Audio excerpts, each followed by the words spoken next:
অন্তর্বর্তীকালীন সরকারের প্রধান উপদেষ্টা প্রফেসর ডক্টর মোহাম্মদ ইউনূসের সাথে সৌজন্য সাক্ষাৎ করেছেন সেনাবাহিনী প্রধান জেনারেল ওয়াকারুজ্জামান।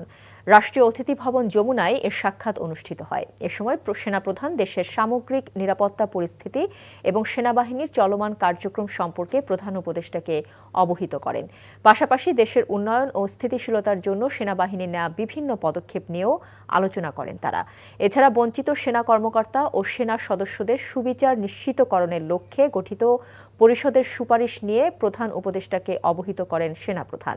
প্রধান উপদেষ্টা দেশের ক্রান্তি লগ্নে সেনাবাহিনীর ভূমিকা ও অবদানের প্রশংসা করেন এবং ভবিষ্যৎ কার্যক্রমের দিক নির্দেশনা দেন।